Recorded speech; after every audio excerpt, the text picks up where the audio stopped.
मित्रों प्रणाम। आप हैं बसंत गुरु जी के साथ।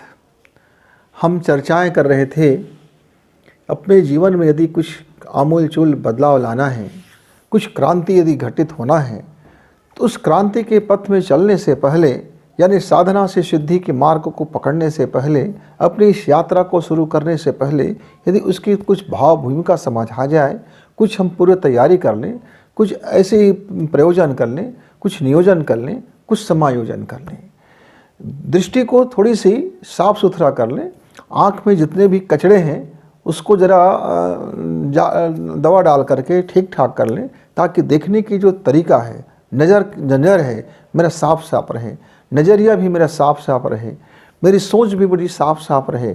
जितनी ज़्यादा मेरा विचार साफ होगा, जितना ज़्यादा सही हम व्यापक मात्रा में समझने और सोचने की चीज़ों को, तत्व को, दर्शन को प्राप्त करेंगे, उतने ही भीतर के अंदर में जो छोटे छोटे छिद्रता है वो ऑटोमेटिक बंद होता हुआ चला जाएगा।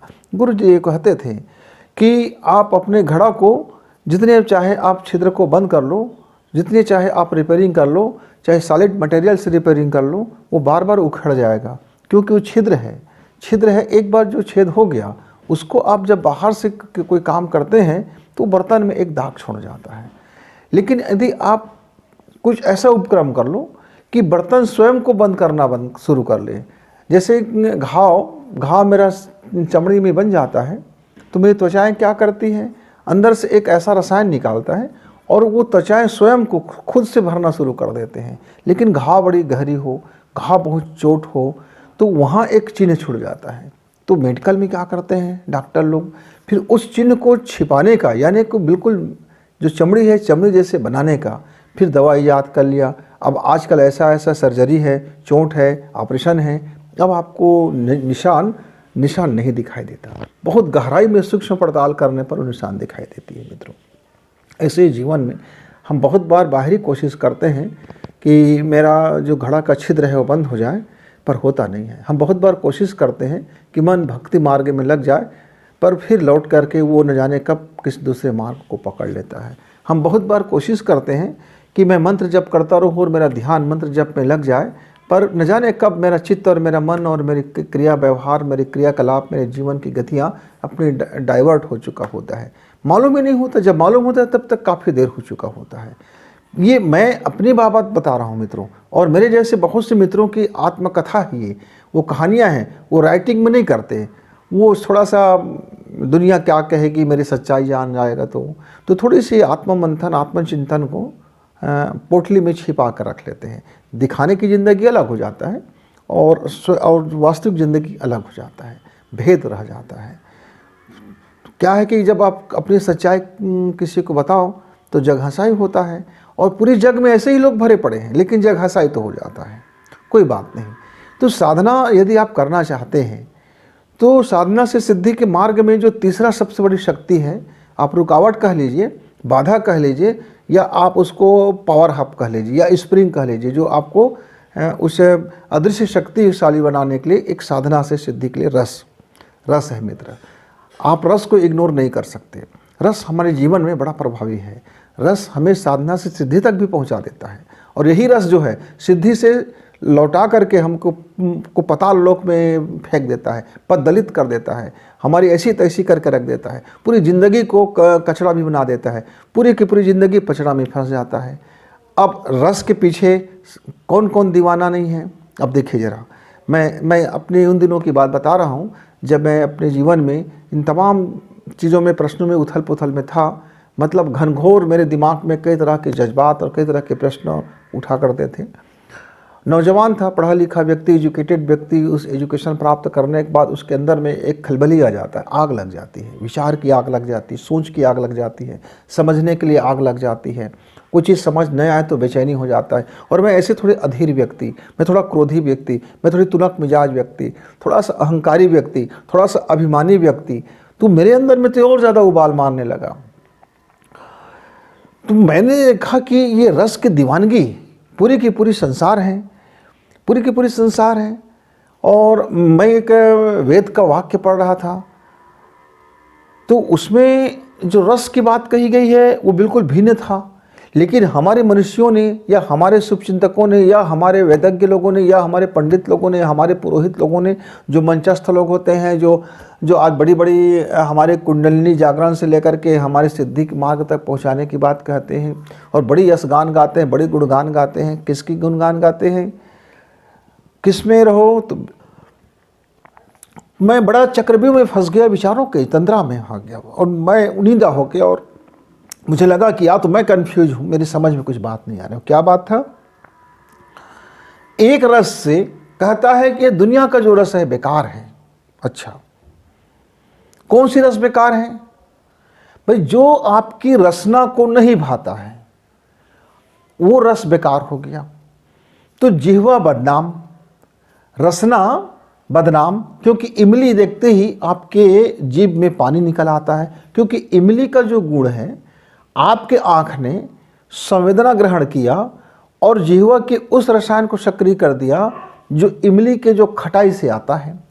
जो मीठा पसंद है, जिसको मीठा देखते ही उसके मुंह में पानी आ जाता है। जिसको हड्डी पसंद है वो हड्डी देखते ही, मांस देखते ही उसके जिह्वा में पानी आ जाता है, मतलब रस बनने लगता है, क्षुधा तृप्ति। अब लोग खाने को बेहतर, कोई देखता है हाँ अंडा पका है, वो सारा दुनिया छोड़ छाड़ के अंडा खाने में लग जाएगा। कोई व्यक्ति मुर्गा खाने में लग गया, कोई व्यक्ति बकरे खाने में लग गए, कोई व्यक्ति भेड़ खाने में लग गए, कोई चूहा खाने में लग गए, कोई कुत्ता बिल्ली खाने में लग गए, कोई कीड़े मकोड़े खाने में लग गए, कोई शाकाहारी में लग गया, कोई मूली खाने लग गए, कोई भटा खाने लग गए, कोई करेला खाने लगे, कोई पनीर खाने लगे, कोई दूध पीने लगे, कोई घी पीने लगे, कोई शराब पीने लगे, कोई मांस मदिरा इत्यादि इत्यादि। रसना के संसार पूरा व्यापार में अरबों रुपए का कारोबार होता है मित्र रसना का। चाहे वो ठंडा पेय हो या गर्म पेय हो, चाय हो, कॉफ़ी हो, वगैरह वगैरह। माने जिह्वा जितना बोलने के लिए सिद्धि होता है, आप उस जिह्वा में इतना रस और रसायन बन जाता है कि हम उसी रसायन में पूरा जिंदगी गड़बड़ हो जाता है। अरे भात खाया यार, चावल लिया, अब भात को लोग चावल बोलते हैं बड़े शौक से, पर हम तो भात ही बोलते हैं। चावल पक गया तो भात बन गया, जब तक नहीं पका है तब तक चावल है। रोटी है, गेहूँ था पहले, अब गेहूँ पक गया, रोटी बन गया। पर ये जिह्वा उस पर भी स्वाद देखती है, चटनी चाटती है, मिर्ची की चटनी है, लहसुन की चटनी है, तीखी चटनी है, कोई मीठी चटनी है, वगैरह वगैरह ढेर सारे। तो खाना खाते समय आप चटनी जरूरत पड़ते हैं। माने रस, इस रस के पीछे में दिन भर कमाता है किसान। रात में कहता है कि एक सुंदर से स्वादिष्ट भोजन हो जाए, एक स्वादिष्ट व्यंजन हो जाए। पूरा पाक शास्त्र, मेरे भारत देश में तो पाक कला में माहिर है मेरा देश। भिन्न भिन्न प्रकार के भोग होते हैं। 56 भोग पहले कहा गया, आजकल तो 5600 भोग हो गया है। एक ज़माना था जिस ज़माने में 56 भोग की महिमा थी, पर आजकल तो 5600 क्या 56,000 भोग हो गया है। जितने किचन उतने अलग अलग प्रकार की आजकल बन रहा है रस। जिह्वा, अब इस जिह्वा के पीछे तो मैंने समझा सिर्फ जिह्वा ही क्या रस का कारण बनता है, तब तो मेरे जीवन में कोई बात नहीं। यदि मैं कुछ गटर सटर खा लूँगा, अटरम सटरम खा लूँगा, तो मेरा पेट मुझको बता देगा कि भाई तुम्हारे ये रसायन सही नहीं है, तुम इसको मत खाओ। इसके बाद में जब आगे बढ़ा तो मैंने तो क्या देखा कि आदमी का जितना नुकसान ये रस नहीं कर रहा है जिह्वा का, उससे ज़्यादा तो उसका मानसिक रस दुनिया को तबाह कर रही है। कैसे? किसी को छूने का रस है, किसी को पाने का रस है, किसी को वासना का रस है, किसी को कामना का रस है, किसी को भोग का रस है, किसी को संभोग का रस है, किसी को सेक्स का रस है, किसी को दिखाने का रस है, किसी को पाने का रस है, कोई ग्लैमर का रस है, किसी को भौतिक अमीर आदमी का होने का रस है, किसी को धन का रस है, किसी को मसल पावर का रस है, किसी को राजनीति का रस है, किसी को हत्या करने का रस है, किसी को झूठ बोलने का रस है, किसी को प्रपंच करने का रस है। बाप रे, अब मेरा तो दिमाग खराब हो गया। रस ही रस, रस ही रस, जिधर देखता हूँ उधर रस। फिर महिमा आ गया 9 रस। हमारे निराला जी को मैं पढ़ता हुआ जब मैं निराला जी को पढ़ रहा था तो 9 पर 9 रस है, 9 पर 9 रस दे माँ, वीणा पाड़नी है माँ, 9 वसंत दे 9 रस दे। तब तो मेरा और दिमाग घूम गया कि महान साधक निराला जी, वो साधक भी थे, कवि तो थे ही पर महान साधक भी थे। उसने कहा माँ वीणा पाड़नी, 9 वसंत पर 9 रस दे, 9 बहार दे, यानी नया 9 प्रकार का वसंत। यानी जीवन में कितने रस, तो 9 तरह की रस, यानी जितने भी हमारे भाव व्यंजना है, भाव संवेदना है। अब 10 रस भी बन गया, वात्सल्य रस आ गया, 10वां रस जुड़ गया, तो 10 प्रकार के रस पूरा जीवन भरा पड़ा है मित्र। यदि एक बार इस रस को समझ जाओ, जीवन के 10 रस और एक 11वां रस है जो अंदर की, जो अभिव्यक्त नहीं होता है, वो सिर्फ अनुभूति होता है। जो 11वें प्रकाश का रस है, जिसके बारे में पूरा वेद शास्त्र वर्णन करते करते नहीं थकता है। 10 प्रकार की रस हमारे लिए, इस बाहरी संसार के लिए, मेरे इस शरीर के लिए, मेरे मन के लिए, मेरे चित्त के लिए, मेरी अवधारणा के लिए, मेरे मस्तिष्क के लिए, उसमें भी सूक्ष्म है, केवल सब भौतिक नहीं है। एक रस तो भौतिक रस है, फिर सारे 9 रस तो आपके भाव जगत से जुड़ा हुआ है, मन जगत से जुड़ा हुआ है, मानसिक रूप से जुड़ा हुआ है। मित्रों, चाहे आप घृणा का कह लो, चाहे करुणा कह लो, चाहे प्रेम कह लो, विद्वेष कह लो, राग कह लो, ये सारे तमाम प्रकार के रस हैं। इस रस को यदि आप समझ जाते हैं, रस से घृणा नहीं करने का है, रस को समझने का है। आपने प्रेम रस को समझा, प्रेम रस को समझ गए तो या तो आप प्रेम में डूब गए, या तो प्रेम के अंदर डूब गए, या प्रेम में गोते लगा लिए, या प्रेम में रस में जब डूबे तो प्रेम रस आपका आग बन गया और आपके जीवन को आग लगा दी। या तो फिर आप प्रेम रस का उपयोग किए, समझ गए तो आपके जीवन में नई क्रांति घट गई। घृणा को आप समझ गए तो नई क्रांति घट गया, क्रोध को आप समझ गए तो नई क्रांति घट गई, करुणा को समझ गए तो क्रांति घट गई। मतलब कोई भी रस को आप समझते हैं, रस को समझते ही भीतर में साधना परिपक्व होने लगता है और हम सिद्धि के मार्ग में चलने के लिए एक अंदर से भीतर में क्रांति घट जाता है। मित्रों, तो रसों को समझना बहुत जरूरी है और रस को जीवन में पल पल इसका उपयोग होता है, केवल जिह्वा की रसना नहीं। कई लोगों को मैं देखता हूँ चाटुकारी करने का रस रहता है, कई लोगों को देखता हूँ तो बुराई करने की रस रहता है, उसको उसी में आनंद आता है। दिन भर बुराई करते रहो, बस उसका एक ही आनंद का स्रोत है, क्योंकि मस्तिष्क बुराई चाहता है, मन बुराई चाहता है, उसकी प्रगटीकरण जिह्वा से हो जाता है। तो भौतिक संसार जो जागृति के लिए जो हमारा भौतिक रस है यानी बाहरी रस है, उससे तो आपको समझना होगा आपके भीतर में वास्तविक रस का भंडार है। जो वास्तविक रस में जो आप बाहर ले रहे हो, तब हमारे शास्त्रकारों ने क्या कह दिया, हमारे वेदज्ञों ने क्या कह दिया, हमारे पंडितों ने क्या कह दिया, हमारे धर्माचार्यों ने क्या कह दिया, हमारे बड़े बड़े मठाधीशों ने क्या कह दिया, बड़े बड़े साधकों ने क्या कह दिया, और सिद्धियों ने भी कह दिया, और महापुरुषों ने भी कह दिया। मैं तो बड़ी और भौचक हो गया। क्या कह दिया? आप अपनी ध्यान में जाइए और आंख बंद कीजिए, जप कीजिए, साधना कीजिए और किस में पड़े रहिए? तो सत चित्त आनंद। सत चित्त आनंद मतलब कौन सा रस? तो कहा कि महारस, सत का, चित्त का और आनंद का। 3 प्रकाश के रस को पाने के लिए फिर अंधी भाग दौड़ शुरू हो गया मित्र, क्योंकि ये 3 एक ऐसे आकर्षण हमको लगा कि ये महान रस होगा, क्योंकि सत का रस मालूम नहीं पर दौड़ लग गए सत का रस। फिर सत्य को चित्त में रमा लो, फिर चित्त ऐसा रम जाए कि सत्य में आनंद लेते रहे।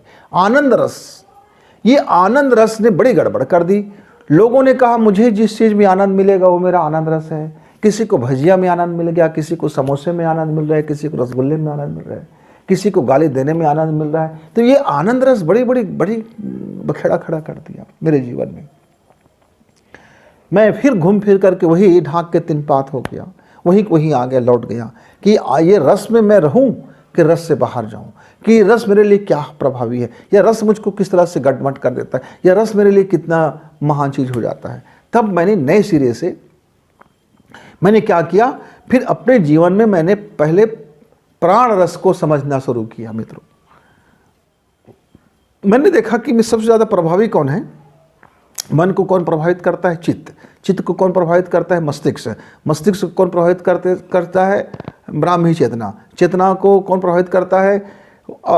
हमारी सबकॉन्शियस माइंड। हमारी सबकॉन्शियस माइंड को कौन प्रभावित करता है? Super conscious mind. अच्छा, सुपर कॉन्शियस माइंड को कौन प्रभावित करता है?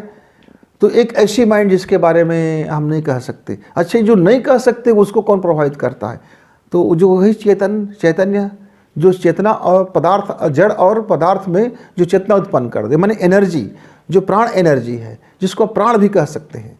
प्राण मतलब ऐसी एनर्जी के पावर जो प्राण है, मतलब तब आप में चेतना है। यानी एक ऐसी स्फुरलिंग हो गया कि अब मान लीजिए एक मिट्टी है, मिट्टी के एक मैंने मूर्ति बनाया, मिट्टी का मैंने एक मूर्ति बनाया, अब वो मिट्टी का मूर्ति है, लेकिन यदि उसमें प्राण आ जाए तो प्राण चेतना आते ही मिट्टी का जो मूर्ति है वो चलने फिरने लगेगा हमारे जैसे, या नहीं चलने फिरेगा तो भी उसमें एक चेतना का लहर उठेगा। जैसे मेरे घर का पारिजात चैतन्य है, प्राण है उसमें, चाहे आप मेरे घर का चाहे बकुल है, प्राण है उसमें, चाहे रुद्राक्ष है, प्राण है उसमें। तो मित्रों, चाहे वो मेरे घर का चाहे दुबी है, वो प्राण है उसमें, तुलसी है तो प्राण है उसमें। तो हम आयुर्वेद में भी प्राण कर सकते हैं, और घर में हर एक चीज़ में प्राण है। जैसे उसका प्राण निकलता है, निष्प्राण हो जाता है तो लकड़ियाँ सूख जाती है, तो लकड़ियाँ भी सूख जाती है। मतलब उसमें जो एक ऐसा रसायन जो चैतन्य ऊर्जा और प्राण ऊर्जा को और हमारे मैटर ऊर्जा को वो एक दूसरे को बैलेंस करके रखती है। तो इस रस को यदि समझ लिया जाए, प्राण रसयु, तो प्राण रस को यदि समझ लिया जाए तो सारी रस फिर समझ में आता हुआ जाएगा। लेकिन हम शुरू कहाँ से करें? समस्या मेरे साथ ही आ गया। आखिर मैं इस यात्रा का शुरू कहाँ से करूँ तो करूँ कहाँ से? तब मैंने ध्यान दिया कि क्यों ना मैं यात्रा बाहर से अंदर की ओर करूँ, क्योंकि मैं अंदर को नहीं जानता। लेकिन मैं बाहर से यदि भीतर की ओर जाने की कोशिश करूंगा तो हो सकता है कि कोई दरवाज़ा मुझे खुल जाए। तब मैंने बाह्य रचना को ध्यान दिया कि मेरे जीवा की क्या रचना है। तो मैं एक दिन देख रहा था, मुझे जो भोजन मुझे बड़ा प्रिय था, मुझे उसमें रस आता था, मेरा मन खिन्न था, तो भोजन में रस नहीं मिला। फिर वो भोजन मेरे लिए विष के समान हो गया, क्योंकि आदमी ने व्यंग पूर्वक मुझे परोसा था, बड़े घृणा पूर्वक परोसा था। उसके परोसने का ढंग मुझे बड़ा खराब लगा, और उस भोजन यद्यपि मेरा रुचिकर भोजन था, प्रीतिकर भोजन था, फिर भी उस दिन के बाद मेरे वो भोजन में अरुचि हो गया, रस समाप्त हो गया। तो मैंने समझा, मैंने जिह्वा की रस मेरे मन के रस के ऊपर निर्भर है। अब मैंने मन की पड़ताल करना शुरू किया तो मन भी खिन्न हो जाता है। तो मन कैसे खिन्न हो जाता है? जिसमें मेरी चित्त नहीं लगता। अब मैंने चित्त की रस के ऊपर ध्यान दिया। ऐसे करते करते मैं बाह्य जगत से भीतर की ओर लौटना शुरू हुआ। जैसे मैं बाह्य से भीतर की लौटता चला गया मित्रों, तब मैं उस रस मुझे अब प्रभावित करना बंद कर दिया। अब मेरे सामने चाहे वो कोई भी भोजन हो, मैं अपने स्वाद को खुद तैयार करता हूँ। हाँ, मैं इसमें स्वाद लूँगा तो मेरा स्वाद आ गया, मैं स्वाद नहीं लूँगा तो स्वाद नहीं आया। तो धीरे धीरे फिर मैं उस रस की साधना में करने लगा। तब मैंने क्या किया, मैंने एक और प्रैक्टिकल किया। मैं 9 दिन का व्रत रहना शुरू किया। मैंने रस व्रत। कैसे रस व्रत?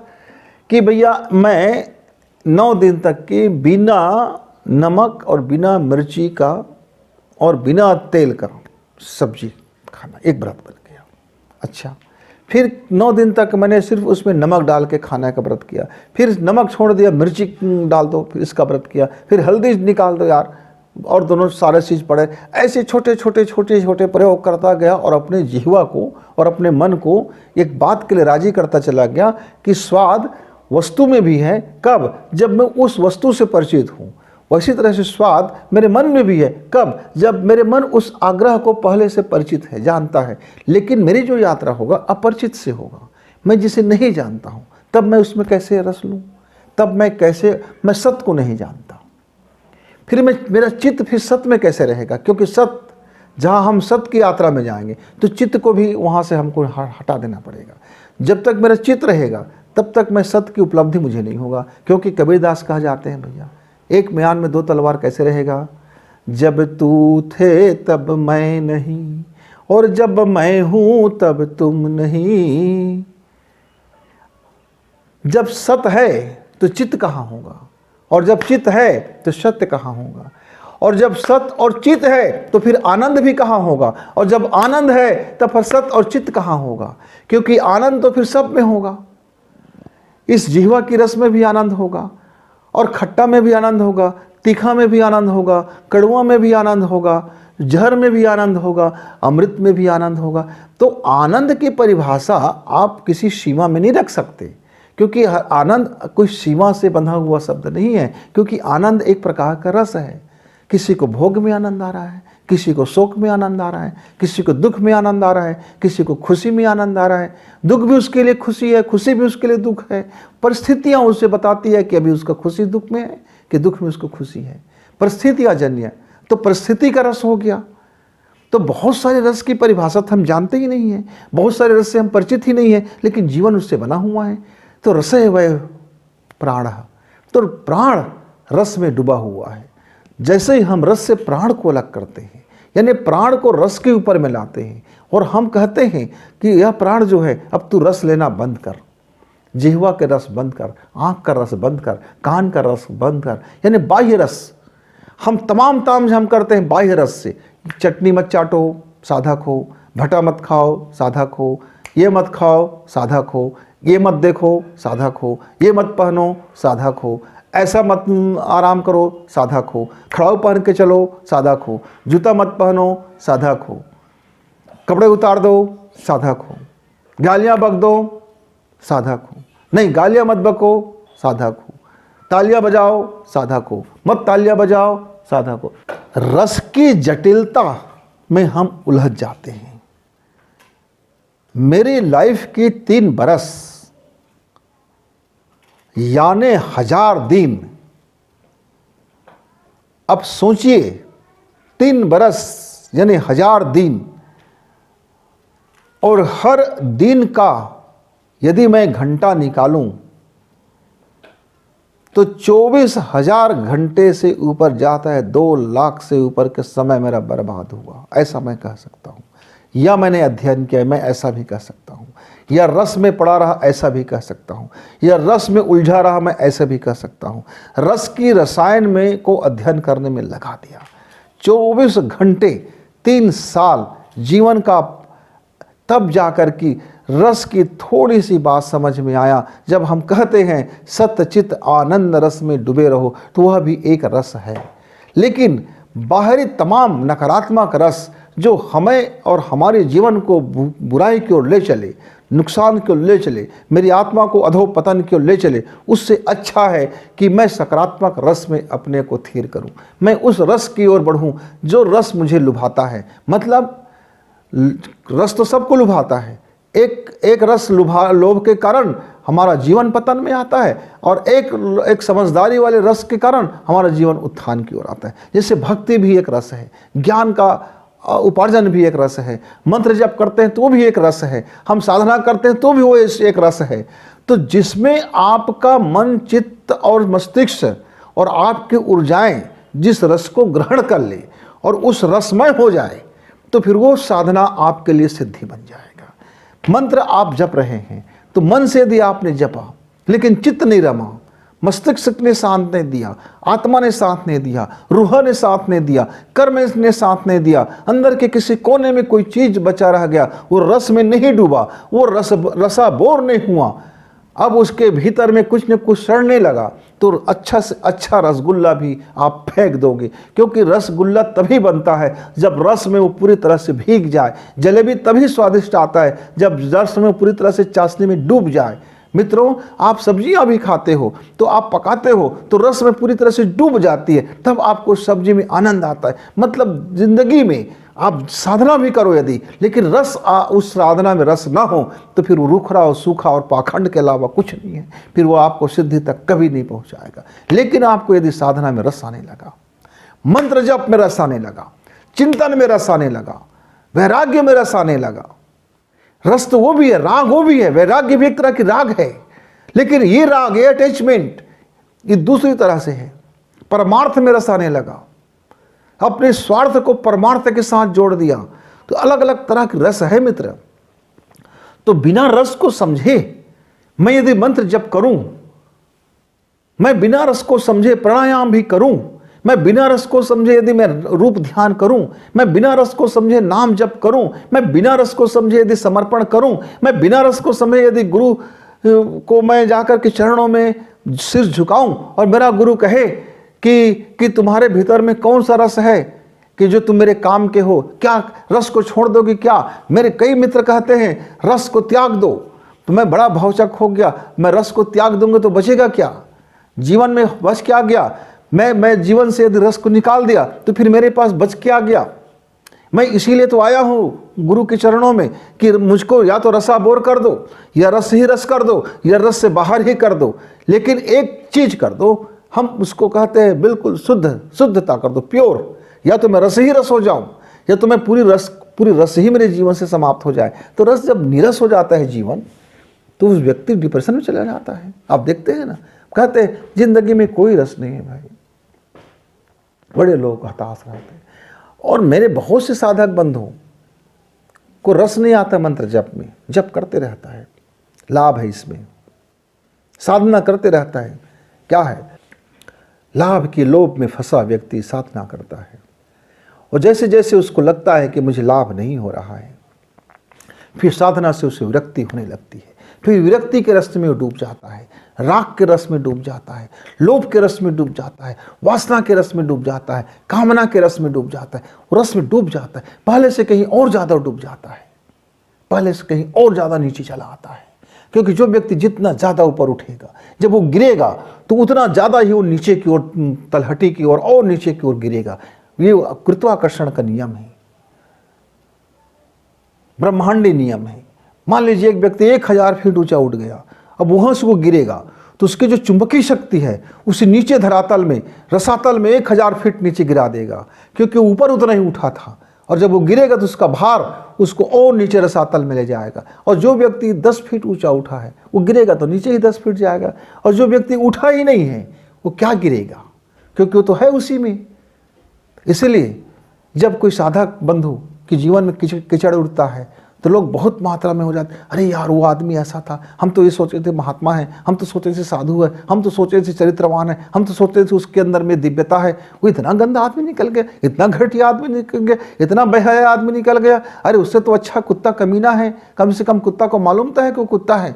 अरे ओहो, फिर लोकाचार लोका व्यवहार के डर के मारे हम उड़ते हैं, फिर एक मखमल लगाते हैं का और सोचते कोई दुनिया हमको जाने ना। भैया ये रस के चक्रव्यूह में आप कब फंस जाओगे आपको पता ही नहीं चलता, क्योंकि रस आपको डुबा देता है, रस आपको अपने अंदर में समेट लेता है। क्योंकि एक बार कोई व्यक्ति रस में फंस गया तो फिर मक्खी का वो स्थिति हो जाता है, मर जाएगा, फिर रस से वो बाहर ना निकलेगा। शहद में एक आपने सुना होगा कि शहद में किस तरह से आती हैं मक्खियाँ, गुड़ में आती हैं मक्खियाँ और लिपट जाती है। आप कभी गुड़ खाए होंगे तो अच्छा से अच्छा गुड़ भी देख लीजिए, कहीं ना कहीं आपको कोई मक्खी आपको मिल ही जाएगा।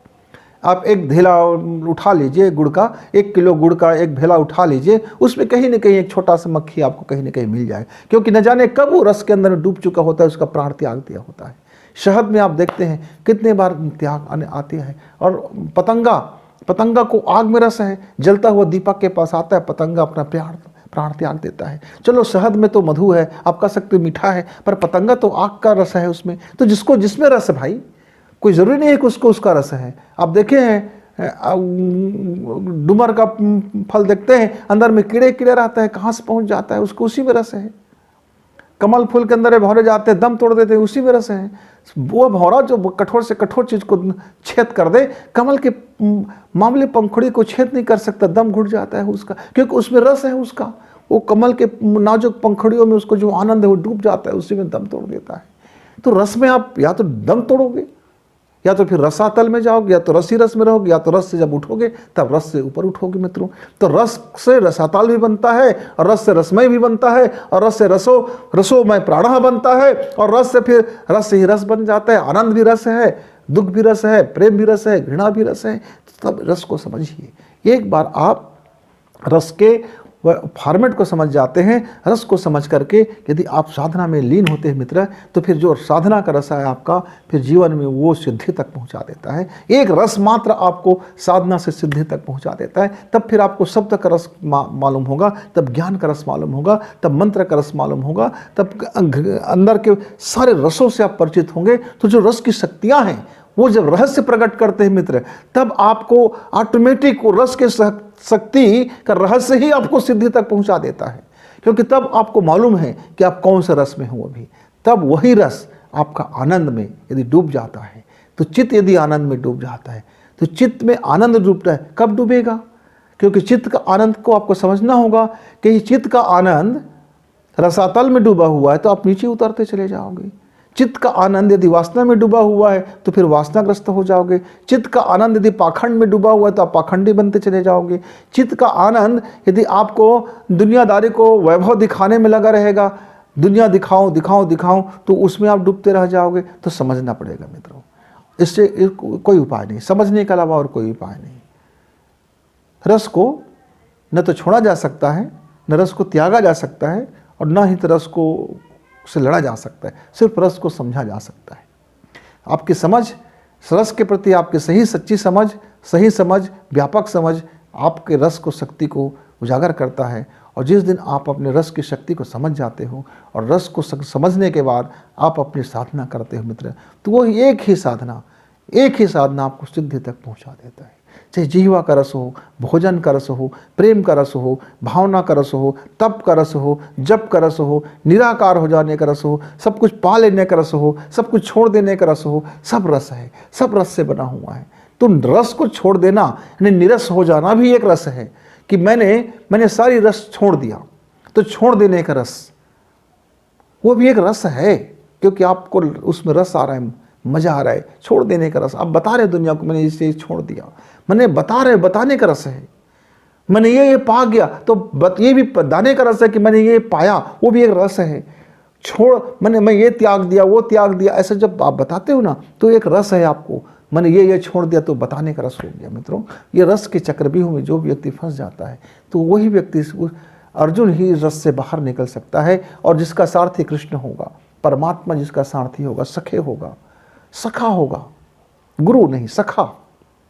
गुरु तो ठीक, गुरु अपनी जगह में है, पर यदि परमेश्वर आपका सखा बन जाता है, कृष्ण आपका सखा बन जाता है, सखा बन के आपके रथ को हाँकने लगता है, तो अर्जुन ही उस रस को भेज सकता है। नहीं तो अभिमन्यु की तरह से वो योद्धाओं के बीच में मारा जाता है। मित्रों, अभिमन्यु भी परम योद्धा था पर मारा गया, क्योंकि वीर रस ने उसको मार डाला। वो वीर होने का रस उसको था कि मैं वीर हूँ, और वह वीर रस में आकर के उसका जीवन प्राणंत हो गया। अर्जुन भी मारा जाता यदि कृष्ण का साथ ना होता। तो कृष्ण जैसे सारथी के साथ यदि आप चलोगे तो आप अपने रस को समझोगे, क्योंकि कृष्ण ही है जो हर तरह की रस का विजेता है, और हर तरह की रस में वो रसमय रहता है, और हर तरह की रस को समझता था, और हर तरह की रस से वह आपको बाहर भी उठा सकता था, आपके प्राण को उस रस से उबार सकता था, या आपके प्राण को सही रस में डुबा भी सकता था। तो रस का कमाल है मित्र कि आपका प्राण, आपका मन, आपकी भावना, आपके जप, आपका तप, आपका जीवन कौन से रस में रसमय होने वाला है, कौन से रस में आनंद में डूबने वाला है, कौन सा रस आपके जीवन में हावी है, आपके अलावा और कोई नहीं जानता। मेरा रस मैं जानता हूँ, आप अपना रस जानते हो। तो मित्रों, आप अपने रस के तलाश में जाइए और देखिए तो आपका वास्तविक रस कहाँ पर है, कौन से रस में आप डूबे हुए हो, कौन से रस आपको रसना मिले जा रहा है और कौन सा रस आपको रसातल मिले जा रहा है। एक बार समझने की कोशिश करते हैं, फिर साधना में उतरते हैं, तब वही मेरा तत्सवितुर्वरेण्यम, तब इस सविता को धारण करने का जो मेरा रस होगा तो मुझे फिर वो परम सिद्धि तक ले जाएगा। आप भी अपने रसना में डूबिए और तत्सवितुर्वरेण्यम के रस में आप सराबोर हो जाएं। इसी मंगल कामना के साथ गुरु जी को विदा। नमस्कार, धन्यवाद।